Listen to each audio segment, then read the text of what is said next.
Hey everybody, it's Betty here from Bainbridge Island Uncensored. In this video episode we are going to take a look at the latest instance of judicial lying from our neighborhood propagandist, Clarence Moriwaki. Those who have been following are no doubt aware that Moriwaki lied to Judge McCulloch to try to get one of our neighbors arrested, saying that he had screen grabbed a public Facebook page that showed Ranierson violated the order before admitting that he had not and that the page was not actually public nor in violation of the temporary order. That lie he told the municipal court was captured on audio. Not surprisingly, he continued his lies to Judge Kevin Hull at the Kitsap County Superior Court.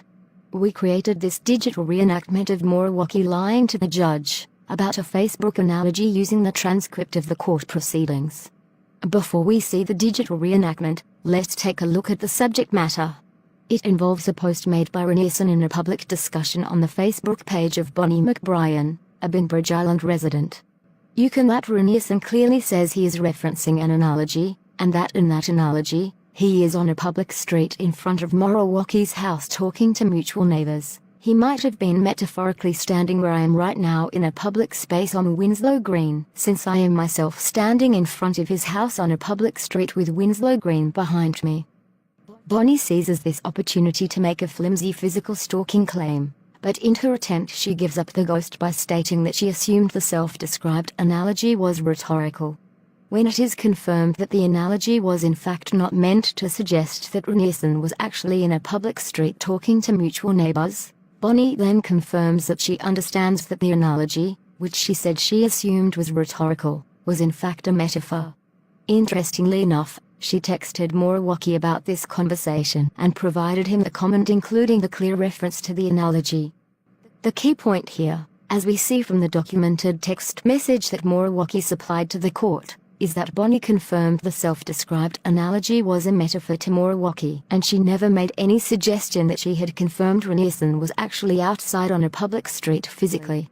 Let's see how that message conversation was relayed to the judge at the appeal hearing with this reenactment.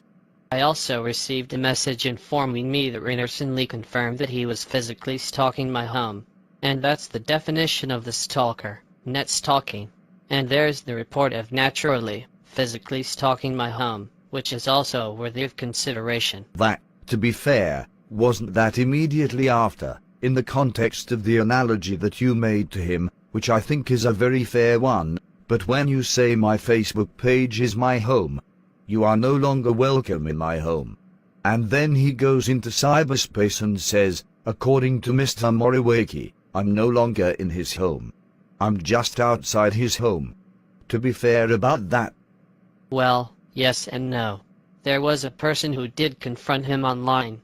You are speaking metaphorically, are you not? And he said, no, I'm not. So she sent that. Her name was Bonnie McBrien. She also testified. She said, no, she texted me saying, I've confirmed it. He confirmed that he's outside your home.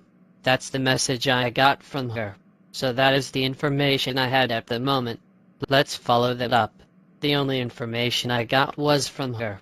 She texted me and said that Richard announced that he's outside your home. You might unblock him and take a screenshot and consider calling the police. That's the information I got from her. She had her confirmation from him, as she said. This is in the record. It is in the findings of fact and conclusions of law under Section 19. Yes. But he did, in fairness to him, Mr. Moriwaki, he did reference that using Mr. Moriwaki's analogy. I'm now standing outside his home. He couched it in those terms, correct? Yes, but to me, as the person being targeted, the information I get is that I get a message from a friend saying, as quote, Richard announced he is outside your house. You might unblock him, take a screenshot, and consider calling the police. How else I'm not going to consider, as any sane person would, if you got the message, that you are being threatened and stalked. How else was I supposed to interpret the message? I think at the moment, you definitely could interpret it that way. And in hindsight, you say, well, wait a minute, that really wasn't the situation. But at the moment, you're right. Of course. To summarize, Moriwaki lies about the content of his text message with McBrien and tells the judge the exact opposite of what it stated. Here is that lie from the transcript one more time. There was a person who did confront him online. You are speaking metaphorically, are you not? And he said, no, I'm not. So she sent that. Her name was Bonnie McBrien.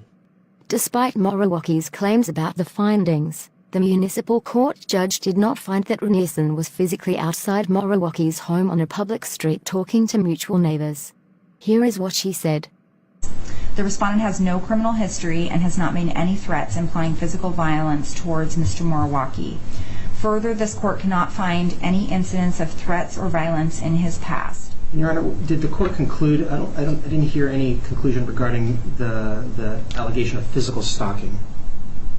Would you like to point me out to where I have to find that there's physical stalking? No, I'm simply asking because there was allegations as to both cyber stalking and also physical stalking regarding the respondent showing up to the... I'm not making a specific finding as to whether he did that or he didn't. I think that he implied that it was a possibility that he may or may not do that, but I don't find that he necessarily did do that. I don't think that I have to find that he actually physically was in front of his house in order to grant this order. There's nothing in the elements that... And here is the audio of Clarence Moriwaki lying to the municipal court judge as we documented in our earlier video on our Facebook page. He's got a web page that he is the creator of, this World War III Japanese American internment page.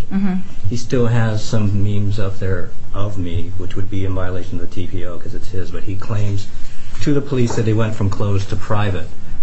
What I gave to you and what was with the respondent's attorney today are screenshots I just took today of his page. The argument that it went private is just ridiculous.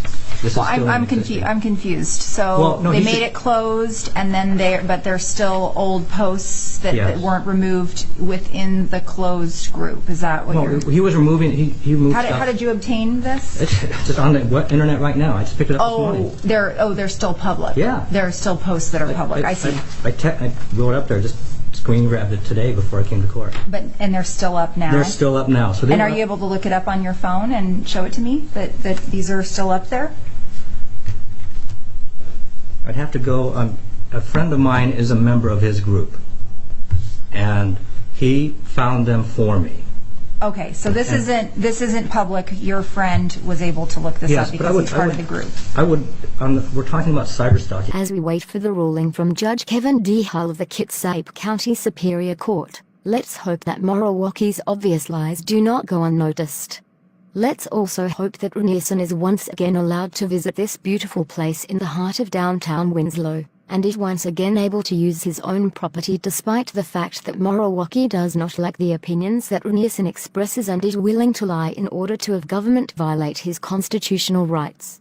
For more information, more videos, and more unrestricted discussion, please visit our Facebook page, Bainbridge Island Uncensored.